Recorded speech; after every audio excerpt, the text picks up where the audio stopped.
Oh, Tesla.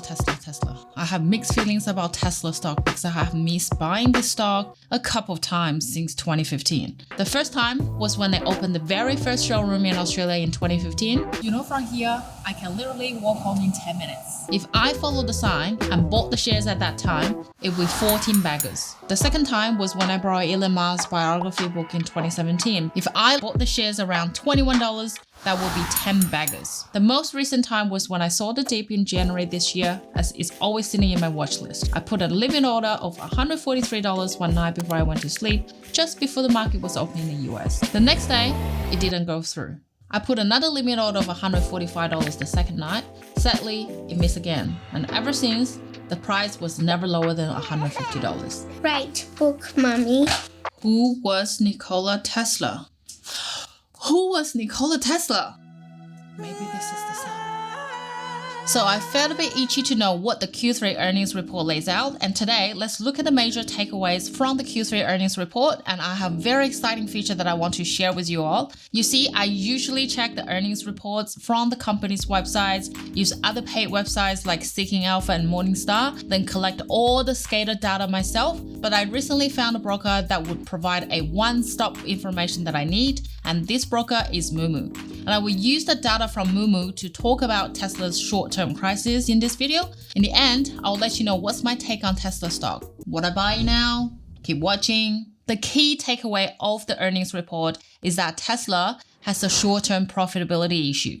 Moomoo has this earnings on one page feature that allows you to have the key data shown at a glance.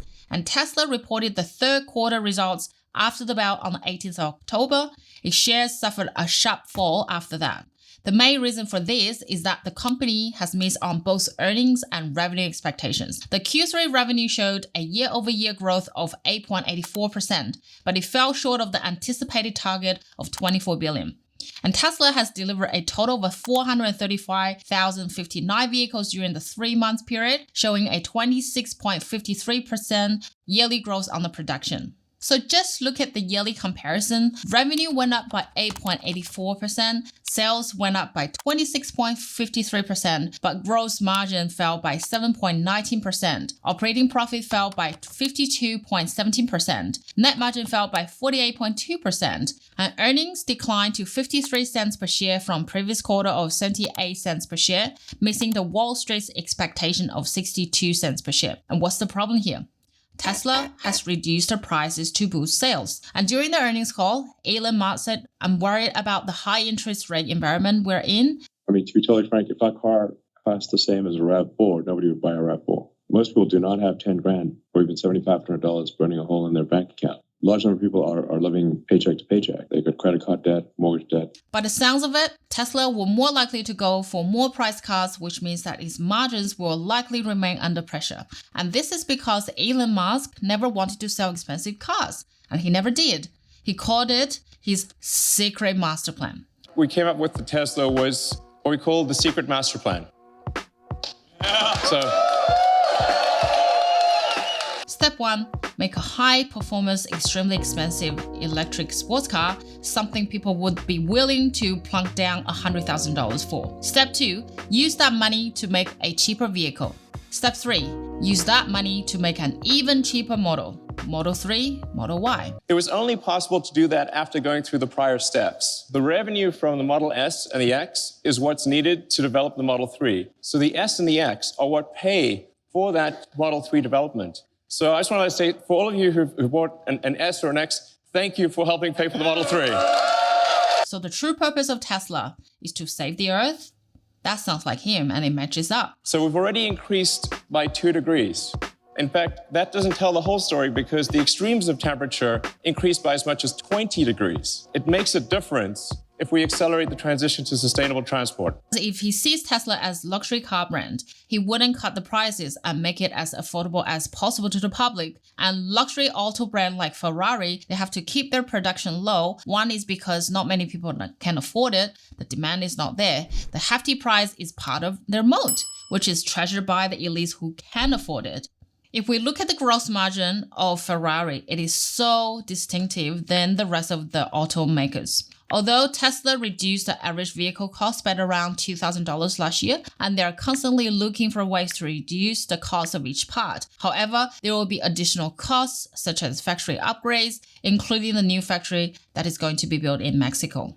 In the short term, Tesla does face some profit challenges, and they are betting on the production of Cybertruck to regain momentum with the production goal of 250,000 vehicles per year by 2025. However, it would be a difficult task to reach volume production and turn cash flow positive due to the challenges involved in mass producing process. I just want to temper expectations for Cybertruck. It's a great product, but financially, it will take, a year to 18 months before it is a significant positive cash flow contributor.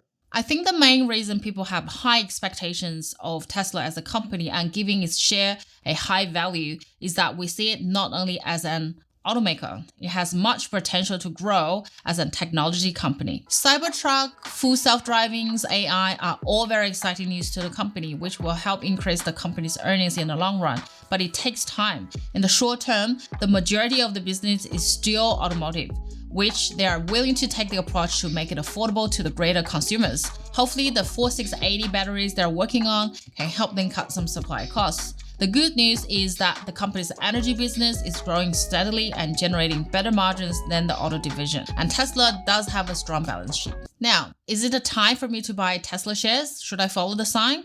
Well, I can check Moomoo's technical analysis page about the market sentiment. More people are bullish or bearish, but that's more for the traders who are looking for short-term arbitrage opportunities. However, I'm not a trader, so we have to think from the fundamental perspective. But what determines the stock price? A company's future earning power. Like what we just discussed earlier, the reason why investors value Tesla with its high stock price is because we see it more in the tech camp, not an automaker. But is its recent slipping earnings making it more look like an automaker? Well, I gathered the gross margin and the net margin data on Moomoo from 4 traditional automotive companies: BMW, Volkswagen, Mercedes, Toyota, and Tesla's EV rival BYD. Its profit margins are very similar to those traditional automotive companies. Again, if we lay out the typical tech company's margins, Tesla doesn't seem to belong to that camp. To increase the net profits, cutting the prices would do the reverse job. The company has slashed luxury Model S and X prices multiple times. If you do like the financial data from Moomoo that I used today, I think you should give this broker a try. It's currently offering 180 days of zero brokerage on both US and Australian ETFs and shares. Fees after that, you can refer to the transparent calculator. Their foreign exchange fees of 55 basic points is also very competitive, meaning if you exchange 1,000 Aussie dollars into US dollars, you only need to pay $5.50 US dollars, compared to other brokers $6 or $7 US dollars. What's even better, they have a special welcoming rewards. If you use the link in the below description to sign up, you can get up to 15 free stocks. And Moomoo Australia is a legit online broker with AFS number, licensed by ASIC. And you can give this broker a try with free stocks and share your user experience with me, as I just recently started to try it out. So is Tesla stock overvalued, undervalued, or fair valued? Well, valuation is an art, not science. A teeny tiny difference of the projected growth rate and other metric assumptions would end up with a huge different intrinsic value. And this is why on Moomoo, we can see the target prices projected by various analysts from different financial institutions are from $85 to $380. And for me, I think if Tesla cannot come up with a solution to overcome the short-term profitability issues while waiting for Cybertruck, FSD come to the picture, the stock price would fluctuate in the short run. For now, I don't think the current price has enough margin of safety for me to pull the trigger. However, this is only my own opinion. I'm not a financial advisor, and this is not intended to be a financial advice. You should always do your own research and consult a qualified financial advisor before making any investment decisions. Meanwhile, if you would like me to cover any particular stock, leave a comment below and I'm happy to do so. My name is Irene. I'll see you next week. Bye.